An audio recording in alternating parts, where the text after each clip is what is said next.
It's the end of an era now, as we say goodbye to Harry, to Hogwarts, and to the wizarding world in Harry Potter and the Deathly Hallows Part 2.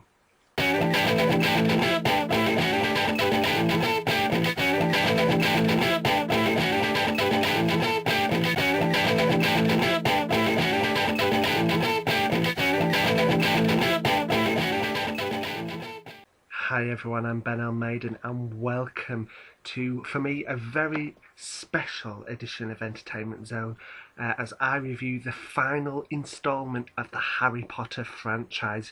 It's the 8th film in the series and the adaptation of the second half of J.K. Rowling's 7th and final Harry Potter novel. It is, of course, Harry Potter and the Deathly Hallows Part 2. So I'll start off by letting you know there will be some spoilers, but not until the second half of the video. So you will be warned when they're coming up. So anyone who doesn't want to know spoilers, hasn't read the book, or just doesn't want any spoilers regarding the film, don't worry, you'll be warned when they're coming up. So no need to worry. So without further ado, let's kick off the proceedings. So the film that continues on from last year's Deathly Hallows Part 1 sees Harry, Ron and Hermione continue their quest to destroy the Horcruxes that contain parts of Voldemort's soul. Once they're destroyed, they can prepare for the final battle against Voldemort and hopefully destroy him and rid the world of him and his evil. Everything in the movies has been culminating up to this big final battle, which we finally get to see in this movie, and it was great visually. It was really, really, really good. David Yates, I think he's been on the film since Order of the Phoenix now, and he did a fantastic job visually. It was stunning. This is the most visually stunning of all of the movies, easily, and the special effects were incredible, really incredible. And looking back at Philosopher's Stone, or Sorcerer's Stone as some of you call it, the special effects have come on leaps and bounds since then, and wow, just wow. And everything, just the cinematography, the costume designs, the special effects, it all was just beautiful. They really pulled out all the stops in this movie, and it was in 3D as well, and it was converted into 3D. I did see the 3D screening of the movie, and it was converted into 3D, as I said. After seeing Thor, I really had worries, because Thor's 3D was dreadful, just dreadful. And I thought, oh, do I really want Harry Potter to kind of have to go through that? We've not had 3D up to now. Do we need it? Do we need it for Harry Potter? No. No, we don't. We've come this far. We don't need it. But it was cool. The 3D, I'm not going to say it was the best 3D or it's the best since Avatar, because it isn't. It isn't. Sometimes it just did look a bit flat, but there were some great moments. A moment towards the end, I won't say what that is, but you'll know it when you see it. The 3D was like, ooh, things, drifting past and towards you and stuff. And there's an opening scene in Gringotts Bank. The 3D was great in that, and there are a couple of moments where things are like coming towards you, and the 3D did enhance it. And there were moments as well where the 3D did add depth, and they've had time to work on this conversion. It wasn't rushed in like it was in films like Clash of the Titans. So the 3D was okay. It wasn't bad, but it wasn't great, and wasn't really needed. I mean, a film like Harry Potter, whilst it wasn't needed, it could benefit greatly from 3D. I think if it had been filmed in 3D, with the 3D cameras, we'd have been in for an even bigger visual treat. It would have looked phenomenal. But they didn't do a bad job with the 3D. Overall, I was pretty impressed with the visuals. Let's move on to the acting. Now, the acting in this film, I think everyone's kind of realised this is the final instalment. This is the last time we're going to be playing these characters. This is it. And everyone's raised their bar. I mean, the cast have always been great, but I just feel like everyone's raised the bar. Ralph Fiennes as Voldemort was brilliant. I mean, he's been brilliant since he came into it in Goblet of Fire, but oh, he's so evil, just he's so calm and sinister at the same time. He was fantastic, and he really pulls off Voldemort so well. I couldn't imagine anyone else playing him. Then there's the main trio.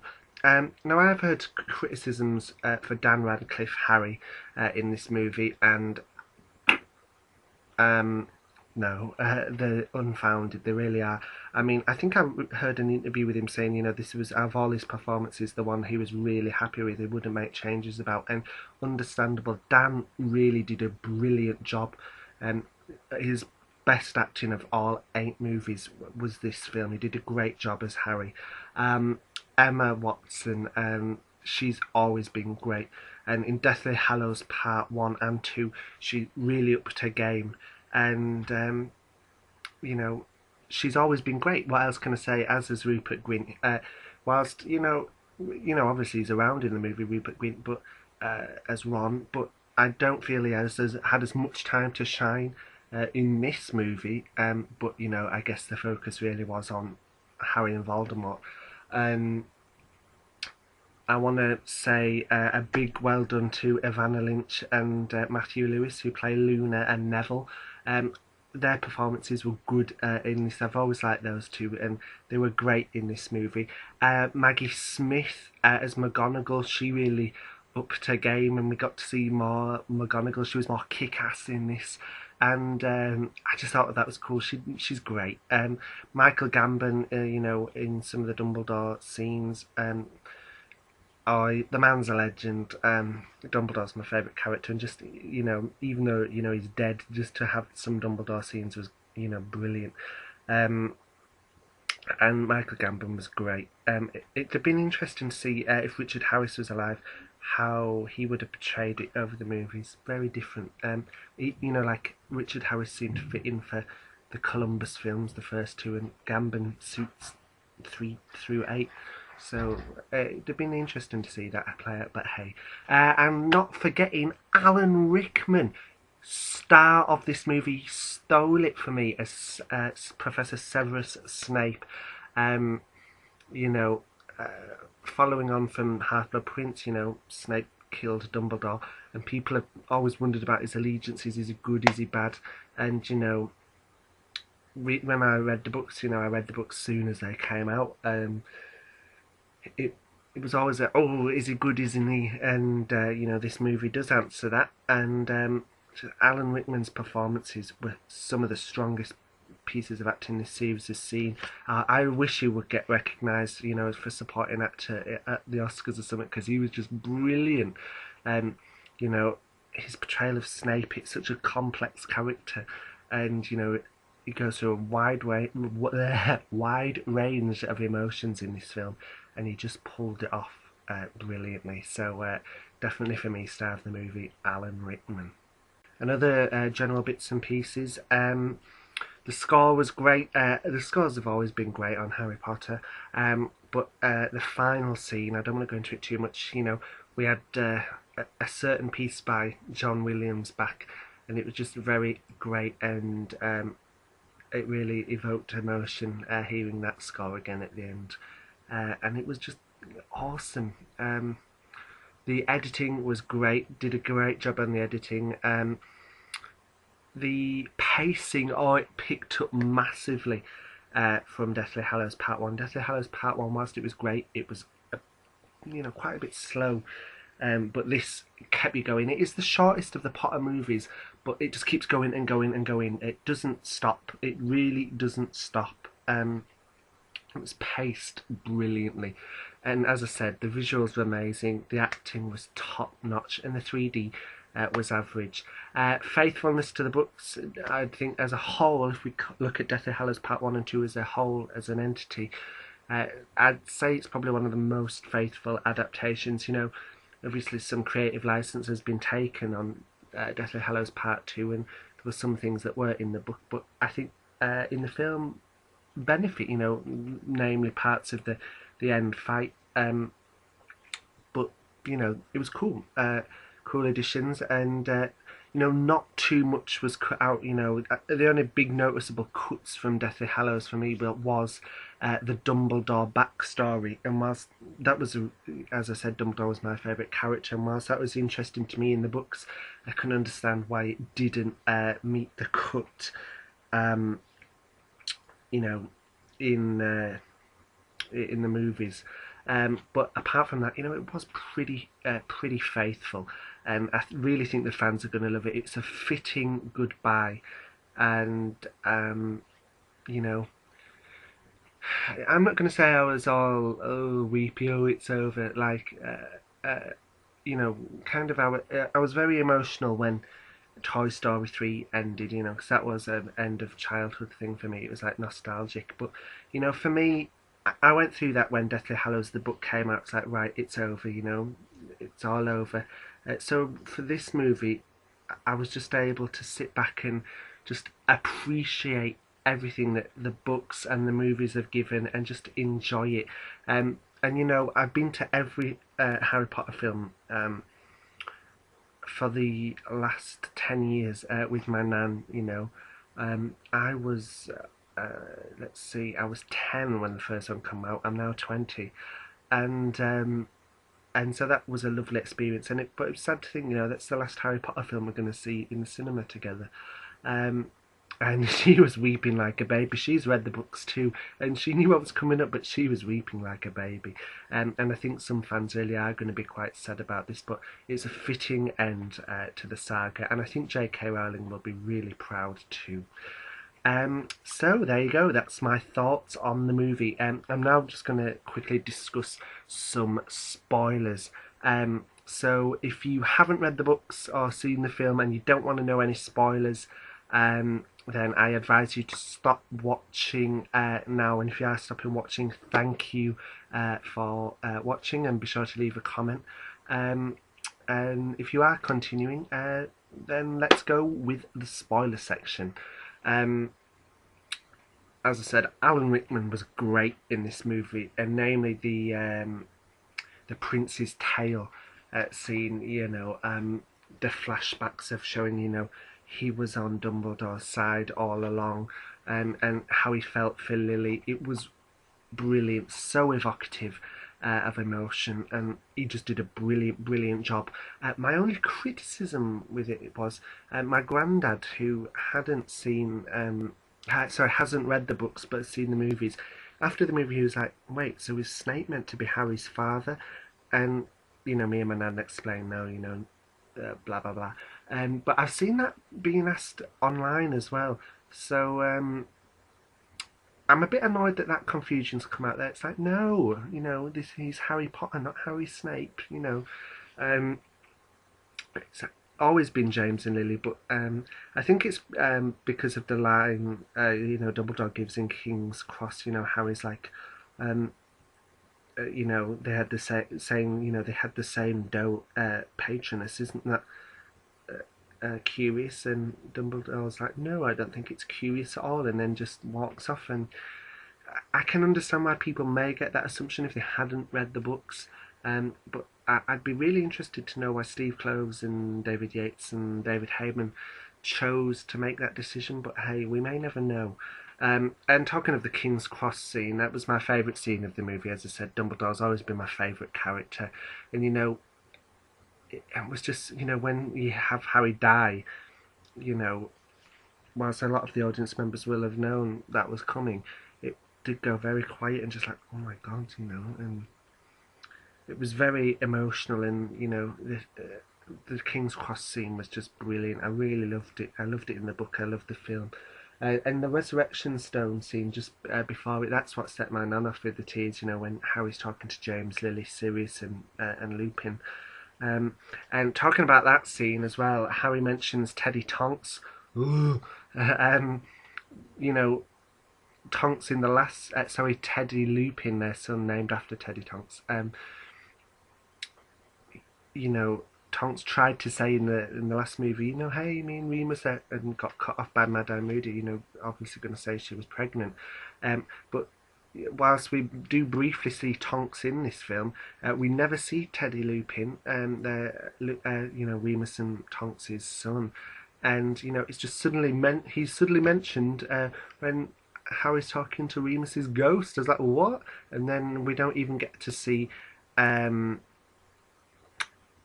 Ted Lupin in the epilogue. So I was like, oh, right, okay. But again, I can kind of understand why they're going for it, but I would have liked it to have been a bit more faithful on that front. And I love Tonks as well, so I would have liked to have seen more. I think she was definitely underused in the movies. That's one of my criticisms. And let's talk about the epilogue. It was brilliant. It was done so well. The John Williams music, as I said, Leaving Hogwarts, that was really emotional, and they did a great job aging Dan and Bonnie Wright, who plays Ginny, and Tom Felton too, who plays Draco. They looked believable older, but I couldn't help but feel that Rupert and Emma didn't look as old as future Ron and Hermione. But it was just a sweet, sweet scene. In the book I wasn't sure of it, but on screen it was just like, okay, yeah, that is pretty sweet and a nice ending.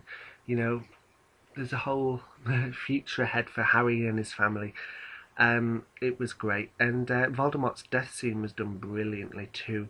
Um, and as I said, the 3D, that was what I was referring to earlier, was great when he turns into dust, and it's like, ooh, that did benefit from the 3D greatly. Um, as I said, it was mostly faithful. The fights have been extended to make it a bit more epic for the movie, and the only other change that I was kind of like, huh, was that Neville announces his big crush on Luna, and I was like, well, yeah, okay, I can believe in the film Harry Potter universe. I can see it, and I think there's a bit of chemistry there. So yeah, that that was a change. Um, and then I just want to quickly mention the deaths now. Um, Fred's death, Tonks and Remus, in the book it was the same. It's kind of like, they're dead on the ground. I was like, huh, what? And especially for me, being a massive fan of Remus and Tonks, I was like, huh? And I thought, oh, I hope they get a good death scene actually in the film. But hey, um, they stuck faithful to the book and decided not to show it.